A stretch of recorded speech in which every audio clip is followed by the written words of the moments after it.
Thank you very much. We're using 12 and 4. Is that agreed? With Senator Sharon Keoghan. Thank you. Thank you. Minister, you're welcome to the House. Minister, I know that in coming here today you will have been briefed and received directions from your department officials, and you will be provided with a pre-prepared speech to attempt to rebut anything I say. I believe that it's vitally important that you listen very carefully to my every word, and if you believe there is any part of what I say that you cannot personally defend, I advise you to throw away the speech, stop the tender process on the next search and rescue helicopter service and order an immediate review. Minister, this is my second motion on the helicopter search and rescue contract since the start of the government. My first was in May 2021, and it outlined the serious flaws, weaknesses, omissions and absence of best practice in awarding and management of the current SAR contract. My concerns were based on serious findings of several reports, not least Rescue 116. We are now in a new year and at the start of a new SAR tender process. Everything I called for during my first motion has not only fallen on deaf ears, but the Department of Transport is proceeding once again in what can be best described as willful ignorance.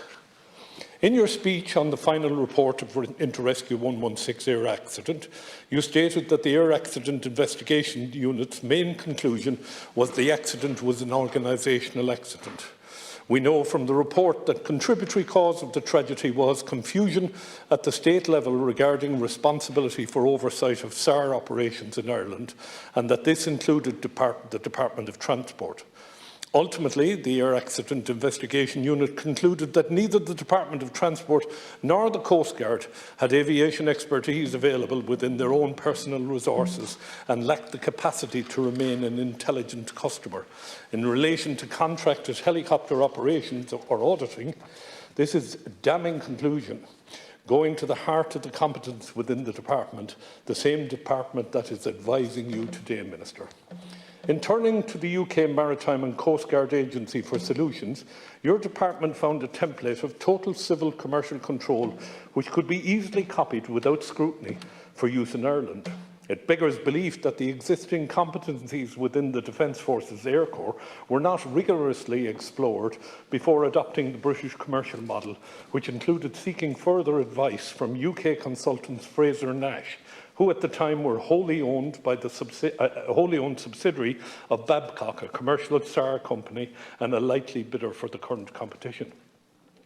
Despite asking for it on numerous occasions, I have yet to see your department's evaluation of the expertise of aviation consultants Air Assurance, which in 2017 was a one-person operation, trading for just 3 years with no staff member who was a search and rescue pilot and/or had worked in a search and rescue environment.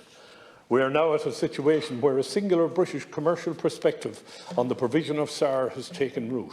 I believe that this placing all our eggs in one basket is fundamentally flawed, as it fails to recognise that SAR is best delivered through the cooperation of professional, voluntary and public service efforts. It also offers better value for money to the taxpayer. I believe that multiple providers of SAR is the answer to the that the Irish Air Corps has the skills and know-how to operate one SAR base, and that this would not only provide value for money, it would also provide secure backup for all bases. The idea caught on in November 2020. Minister Coveney supported the idea of a role for the Air Corps in a new search and rescue service, a position that was endorsed by the Taoiseach. Then the Air Corps made a submission to provide one base on the East Coast, which was critiqued by Air Assurance Limited. I've already pointed out in this House that the company is a one-man operation and that the man in question is not qualified to undertake SAR missions himself. The critique... I know you brought this up on the order of business and you are aware of the standing order in relation to making people identifiable. I just want you to be aware of standing order 49A, B and C about the issue of, obviously we want free debate, but we also want fairness, and people outside the House have a right to their good name, and I want you to be aware of that and aware of the department has informed them often enough of my utterances. Well, that's fine, but the rules of this House are still the rules of this House. Okay, look. The critique was sent back to the Air Corps for comment, and it is my understanding that it was comprehensively rebutted. I have asked for the Air Corps submission, the critique and the rebuttal to be made available to me, similarly to the business case, and I have to say that to date I have received none of them. However, I am confident that when the documents are published I will be vindicated for the position I have taken. It's important to put the comments of the General Officer commanding the Air Corps regarding SAR on the record of this House. He said, "I feel obliged to reiterate concerns in relation to value for money given to potential significant duplication of resources and the duplication of tasks that will likely arise from two state agencies operating similar capabilities." Notwithstanding this, your department moved forward with its flawed philosophy and presented a business case to Cabinet which was approved in July 21. I believe that the business case was manipulated to provide the desired outcome, and at worst is a blatant effort to defraud the Irish taxpayers. Minister, I wish to invite you to reflect on the business case and consider the following questions which trouble me greatly, as it indicates a concerted effort to rule out any involvement from the Irish Air Corps. The business case compares costs of commercial company akin to the current service and a service supported by the Air Corps. Would you take a question? Sorry? Would you take a question? Is that permissible? Would you take a Yeah, question? Standing Order 39. Just for clarity, you mentioned and you talked about the manipulation. Right. Senator, are you happy to take a question? Provided it doesn't Yeah, cost it'll only me take time. 2 That's okay. seconds. No, time will be added on. Just if you could clarify, you used the word that a business case had been manipulated and was an attempt to defraud. Were they your words, which are fine, or were you quoting the head of? Did I understand that you were quoting the head of the Air Corps? Oh God, no, these are my words. Okay, fine. These are my words. Okay. Right. Thank you, Senator. To go back, the business case compared the cost of a commercial operator akin to the current service and the service supported by the Air Corps. In every choice available where the commercial costs were trimmed and the Air Corps costs were increased. For example, commercial aircraft were made smaller and cheaper in the business case than the current S-92 helicopter, whilst the Air Corps helicopter was made bigger and more expensive. They weren't allowed to use the current AW139s that they have, despite the fact that that helicopter has been used all over the world in search and rescue. The costs of the current service are 650 million over 10 years. How is it that the business case initially assessed the commercial contract cost at 400 million, yet when the PQQ was released, the valuation of the contract had leaped 600 million to 1 billion, including VAT? How can costs be so inconsistent in these three steps? Was the aim to exclude the Air Corps providing any part of the SAR service? The number of flying hours proposed for the fixed-wing contract was not revealed outside your department. It was, I believe, deliberately withheld. How could any organisation provide a proper estimate without this information? The Air Corps fixed-wing proposal was prepared based on incomplete information, which is now only coming to light. It was then subjected to an extra 40 million additional surcharge that was not applied to the commercial contractor. Why? The initial set-up cost for the next operator was costed. The Air Corps, who, as we know, are continually training their staff in all aspects of aviation, they're established in the state for 100 years now, they've been training with their night vision technology for many years, unlike the current SAR contractor. They have a state-of-the-art winch training facility at their base. Why then did the business case price the set-up costs for the Air Corps at an arbitrary 4 million for one base, where it prices the set-up cost for a foreign commercial operator at just 4.1 million for 4 bases? Remember, this is a notional commercial operator without any ties or facilities in this country. The optimal configuration for a SAR in Ireland is 4 operational bases with 5 helicopters, 1 in reserve.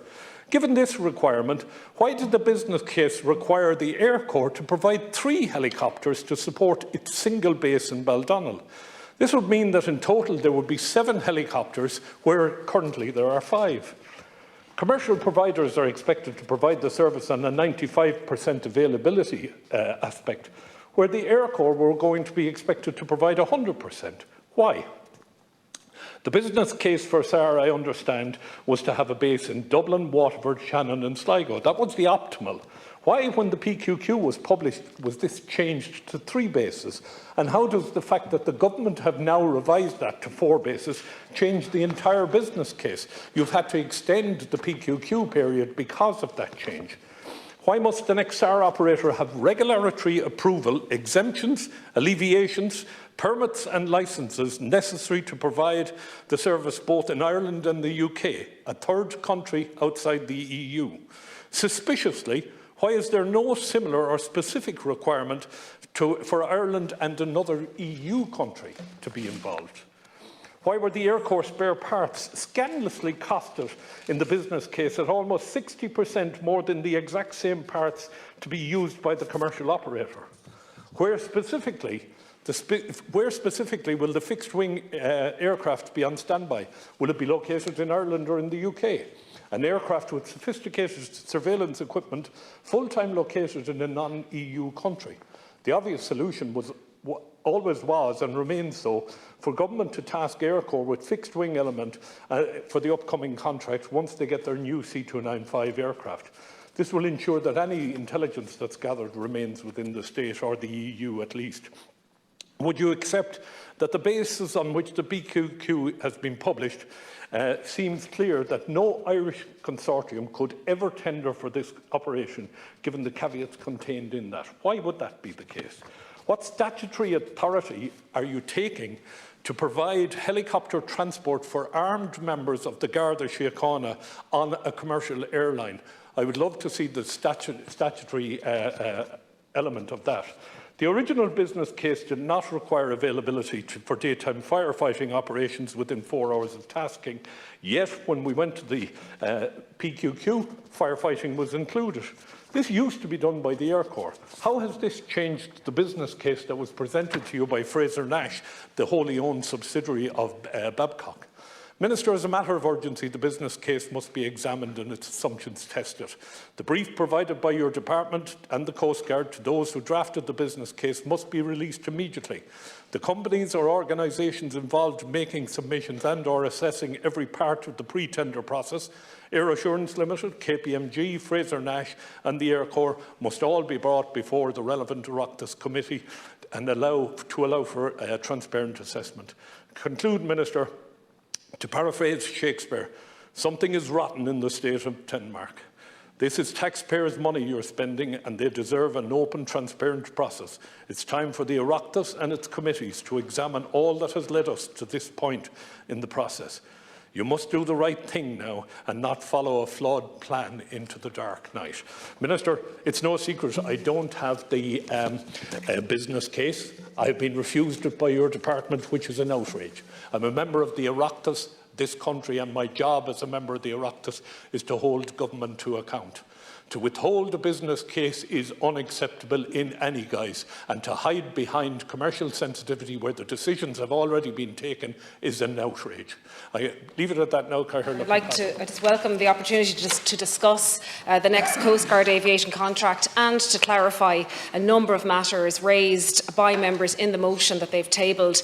At the outset, I'd like to advise the House, as has been stated by other colleagues here, that I am constrained by procurement law in publicly discussing matters relating to a live procurement process. For this reason, I will not be in a position today to disclose any information relating to the procurement specifications or anything that is commercially sensitive or integral to the process. And in any event, information regarding the procurement process must be directed to the prospective candidates through e-tenders.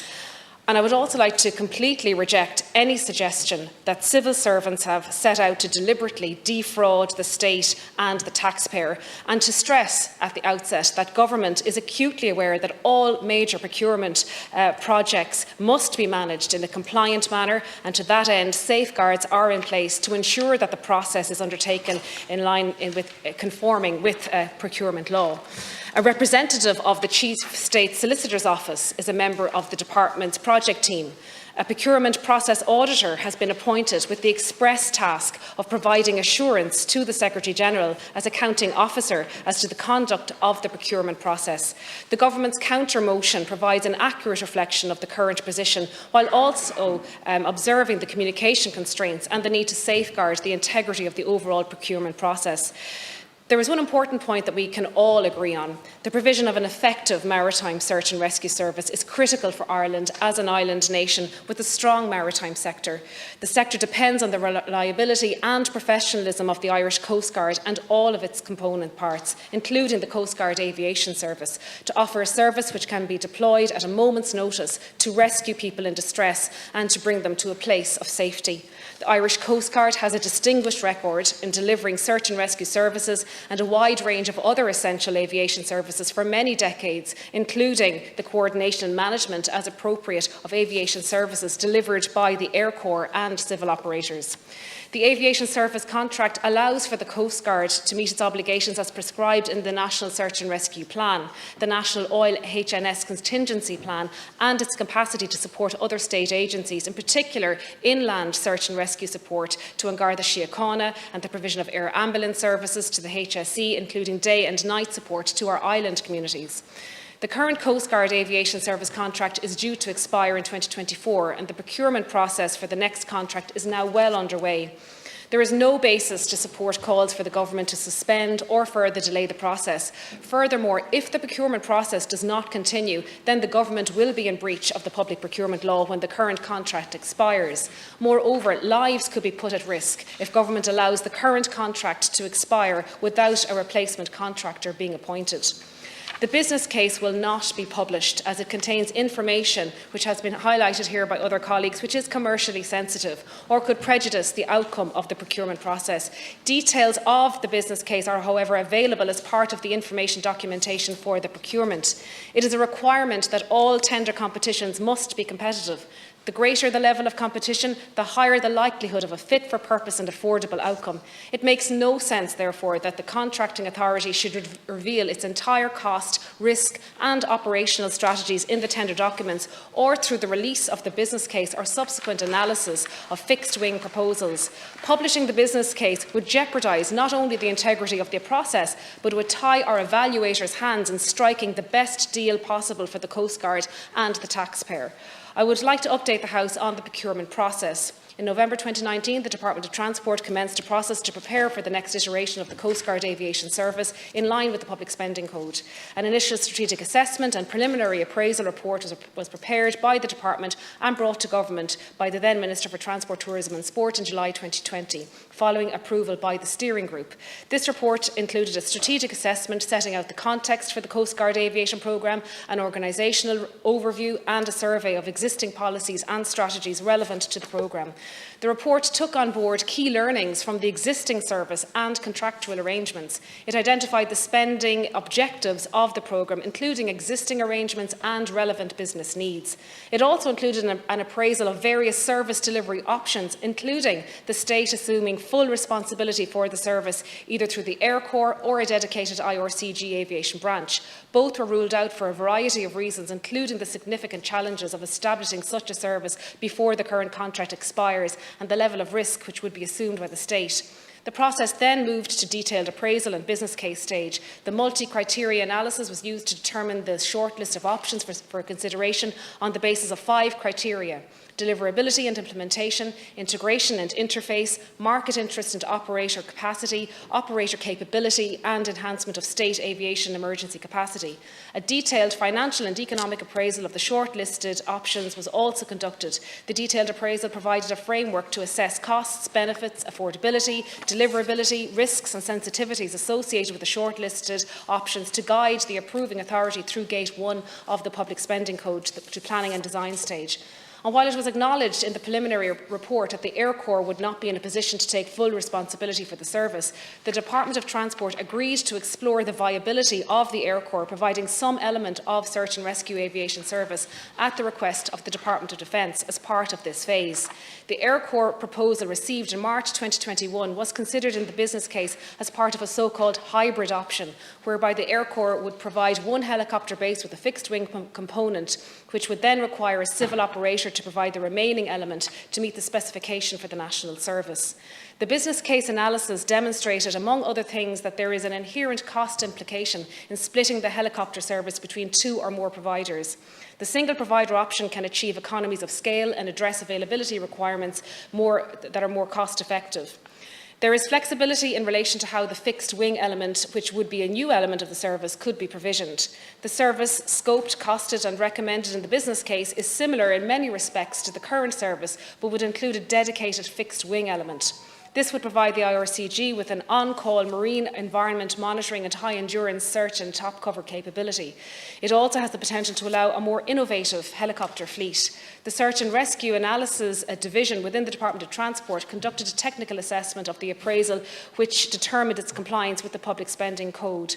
Stakeholder engagement, including market interest engagement, has been extensive. The steering group includes representation from all relevant departments and agencies, including Transport, Health, Public Expenditure Reform, Defence, the HSE, the National Ambulance Service, and Garda Síochána, and the Irish Aviation Authority. There was also extensive consultation across the search and rescue domain, including the many voluntary organisations involved. In July 2021, the Government approved the detailed appraisal and business case for the next Coast Guard aviation service and agreed to proceed to planning and design stage, including the procurement of the service outlined in the business case. It also agreed that the Department of Defence, working in conjunction with the Irish Coast Guard, would examine whether the fixed wing element of the proposed service can be delivered by the Air Corps in line with the requirements and parameters set out in the business case, and provide the Department of Transport with a costed proposal by October, which would then determine whether this aspect of the new service could be provisioned by the Air Corps or should be procured as part of the procurement plan described in the business case.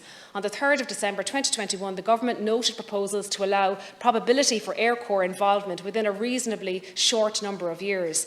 The review of the Air Corps capability to provide the fixed wing element concluded that the proposal, as framed, would represent a significant expansion of Air Corps capacity beyond the envisaged time of the Government decision of the 27th of July. However, it was agreed that the next Coast Guard Aviation Services contract would provide that the fixed wing element will cease on the 3rd anniversary of the commencement of the services contract in the event that the Air Corps is in a position to provide the fixed wing element. This will allow for the Irish Air Corps to provide the fixed wing element of the service if and when it has the capacity to provide the specified level of service.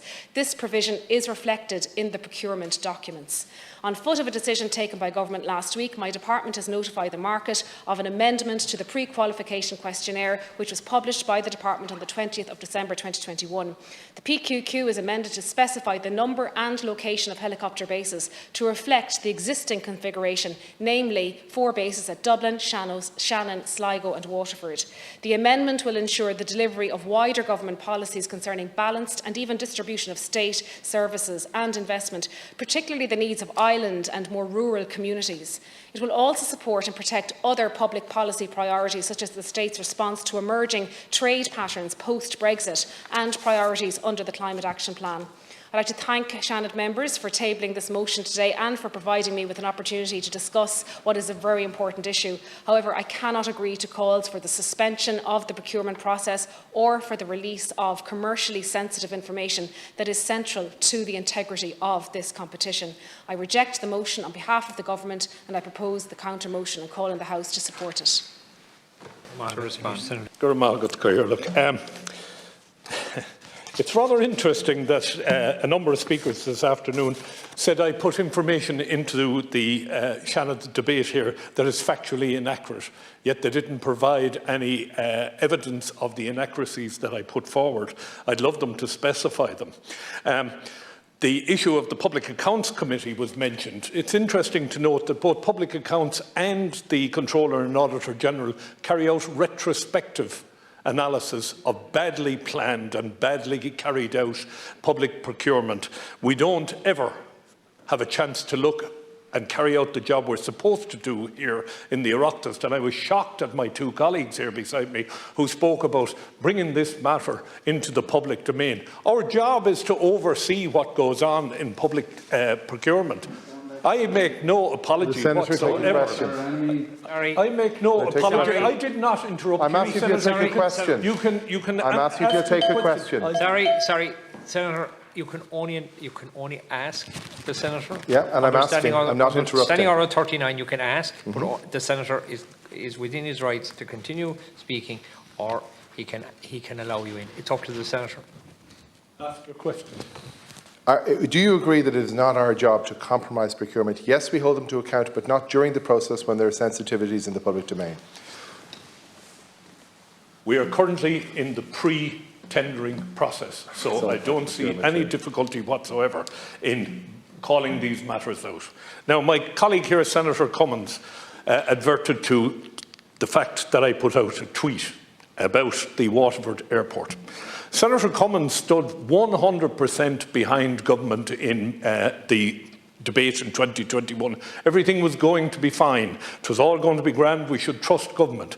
They put out a PQQ which was going to see one base go, and the general consensus was the base that was going to go was Waterford. Thanks to my colleague, Senator Matt Shanahan. Did the PQQ mention bases? Sorry, lads, the rule is simple. Sorry, okay, may I ask the Senator a question? Can I just, I'll explain it. It's may I ask the Senator a question? Senator, would you like to? I know the question he's going to ask. No, well, but fire away, ask it. Did the pre-qualification questionnaire mention bases? The pre-qualification questionnaire put out for 3 bases and 1 fixed wing. Sorry. No, I'm going to continue on at this stage. The question was, did it mention bases? And clearly the Senator, the answer is no. For the benefit of members, and Senator Craughwell, this is your... Clearly the answer is no. You're in control. It's you're responding. Right. Anybody who wishes to intervene can ask. Yeah. But can only ask and has 30 seconds, and thereafter there's no follow-up. No problem. Okay? He answered it without answer. Now, Senator Cummins mentioned my tweet. And my tweet led to Matt Shanahan initially and Verona Murphy immediately raising concerns down in the southeast. Then Deputy David Cullinan called a meeting of all elected representatives in the southeast. And it is my belief that my tweet led to that happening, and it led to the securing of Waterford Airport, Waterford R117. And Senator Cummins was out on the radio 2 or 3 days afterwards telling how he saved the base. Well, if you did save the base, I'm delighted, but I didn't hear anything from you over the last 2 years while we were talking about it. Senator Ward spoke about... Senator Craughwell, without interruption. Senator, please. Senator Ward spoke about how the civilian SAR provider is subject to such great regulation while the military are not. First and foremost, the military are involved in SAR all day, every day. It's what they do. Secondly, the report of R116 showed a terrible lack of regulation. Senator, just through the chair. Sorry, through the chair. So the report on 116 is damning of everybody involved in SAR at that time. There was no oversight, there was no control, there was no regulation. The entire process was a bloody mess. And to come in here and suggest that they were subject... Please, no, I'm asking you to take a question. No, not on this occasion. I've taken one already. To come in here and suggest that they were subject to rigorous regulation is a nonsense. Go back and read the report of R116 and see what it says. The bottom line on it is there is a business case there. The business case has set out what this contract is expected to do. There is absolutely no reason why that business case cannot be published. This nonsense that you go on with from time to time, oh, commercially sensitive, we can't release it. Rubbish, absolute rubbish. And mark my words, I will be proved to be right in this. And Minister, don't for 1 minute tell me that with the level of responsibility you have and the number of portfolios that you have, that you could take the time to analyse. You simply took your department's word. You couldn't possibly have analysed this yourself. And you bring in a company to advise KPMG, who is a subsidiary of a potential bidder, and you're telling me this is an open and transparent process. How can it be? Air Assurance, who you brought in to oversee search and rescue, one man, 3 years trading and no creditors, no debtors on his balance sheet. Tell me where the expertise are coming from. As far as I'm concerned, yes, the rescue services save lives all the time, and by God, we're grateful for them. But it really doesn't matter to the person in the sea who's coming down to collect them, whether they're coming from a private operator or a public operator. Senator Ward again spoke about the company involved. Company involved sought chapter protection. The pilots involved threatened strike in 2019. Let's be honest. That's not correct. The Controller and Auditor General,